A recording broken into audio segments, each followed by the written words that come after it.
The thing is, if it was only in Colorado, then you'd say it was just, just unorganized. But we're seeing the same mistakes in Colorado, in Missouri, and in a couple of Louisiana. And so the mistakes are not really mistakes. It's a pattern. A pattern of what? A pattern of, at the local levels, abusing the amateurness of the enthusiasm of Republicans who want to participate in the process and are being cut out by backroom tactics that is the hallmark of the Cruz campaign. The battle between Donald Trump and Ted Cruz is escalating, to be sure. Senior Trump advisor Paul Manafort going hard after the Texas senator, saying his backroom deals are nothing new. Cruz firing back that the Trump campaign needs to stop acting like a, quote, wannabe mobster. We'll play a little bit of that sound coming up. Alan Colmes is host of The Alan Colmes Show. Guy Benson is political editor of townhall.com. Both are Fox News contributors. Welcome to you both. Good to have you both here this morning. Guy, let me start with you. When you look at the language of what is flying back and forth here, and you hear, Mike Warren from the Weekly Standard moments ago saying, Trump is only unhappy with the process in the states where he loses. Yeah, I think that's true because overall the process and the delegate rules have benefited him. Donald Trump has won 37% of the popular vote but has 45% of delegates. So Manafort made some interesting points last night on Hannity. He said that they are compiling evidence to mount challenges to some of these delegates from Cruz, and I think we should withhold judgment and see what they come up with.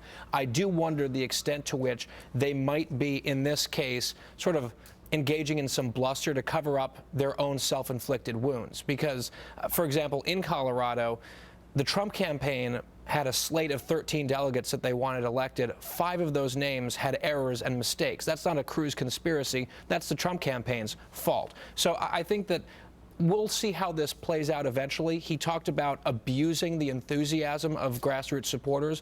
The fact of the matter is, grassroots supporters across the board need strong guidance from campaigns about what to do in these complicated processes. So far, the Trump campaign has failed in their duty to give their supporters that guidance. Well, they say that they've been, basically trying to do that. I heard, Eric Trump and Ivanka Trump talking about why they had not registered themselves, which is, a difficult thing for them to explain in New York City, saying that they're independents and that they didn't realize how far in advance you have to register in the state in order to be able to vote.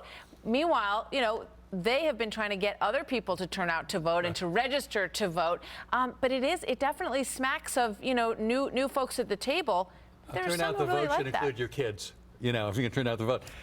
Donald Trump brags about appointing great people and making great deals, yet he couldn't make deals to get delegates knowing what the rules are. The rules are not good rules. I don't like the rules on the left or the right in terms of how you get to a nominee, but the rules are what they are going in, and he didn't have enough people or the right people telling him what the rules should be going into this, and you've got Ted Cruz working the delegate count much better and making the kind of deals Donald Trump is bragging about that he could make if he were president. It's sort of rich that Donald Trump makes his argument that he's a businessman, that he can manage things, that he can run stuff, and he can run the country in a way that's better than it's been run before. But then you've got Ted Cruz, guy who sort of is managing. He's looking like the better manager at the moment. I mean, even when you look at some of the stuff that people call dirty tricks, the Ben Carson thing, oh, no, your neighborhood isn't turning out to vote enough cards that he got heat for.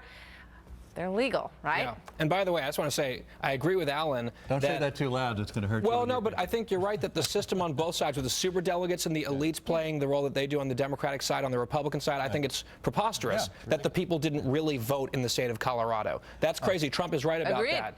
But, I think those are the rules. Those are the rules. And to your point, Martha, I think there have been a series of flubs by the Trump campaign that really do or should undermine central theses of Trump's whole rationale for running. Whether he pays any price for it in terms of his supporters, I'm not sure, but delegate by delegate, he is paying that price. Yeah, but what you both just touched on, I think maybe the strongest political point of all, which is, you know what? Forget it. These rules, yeah, you're supposed to play by them, but they are robbing you and you and you of your voice in the system. And I think you have to give the Trump campaign credit to that extent. that once again, they are forcing an issue into the public discussion that people want to talk about and that people do feel is not fair. But they needed to know the rules going in and have it managed properly. Also, to say Gestapo tactics when you have people on behalf of Donald Trump threatening to put out names and phone numbers of people who aren't supporting delegates who are not going to go Trump and what their hotel room numbers are. You're right, and I want to play this soundbite from Ted Cruz quickly before we run out of time because I think it's important to the conversation. Let's play that. Donald needs to understand he's not Michael Corleone. I understand that Donald has had some very shady business deals with people that are currently in prison, mobsters. But the presidency should not be La Cosa Nostra. And it is wrong for a presidential candidate or for his henchmen. It's so subtle. Maybe we should explain what Ted Cruz is trying to say there. He's trying to make the point that he thinks that. So, you know, I mean, is it helpful for them to be calling each other mobsters and Cosa Nostra? I don't think it serves Ted Cruz's interests that much to be trying to sort of go point for point with the endless rhetorical excesses of the Trump campaign. I get what he's saying. It does seem like when Trump doesn't get his way, he often turns to the RNC and says something essentially like, nice party you have there. It would be really a shame to see something happen to it. We've seen that on numerous occasions throughout this entire election season. But, you know, Cruz seems to be dancing around it a little bit. Everyone knows what he's saying. And I wouldn't be surprised if Trump, as he is wont to do, comes right in and hits Cruz between the eyes, says, say what, if you're going to say something, say it. I think he did say it. Mobster is a pretty strong word, so I'm not sure he was dancing around too. Well, he was sort of, he was hedging a little bit. All right, guys, thank you very much. Good to see you both. Good to see you.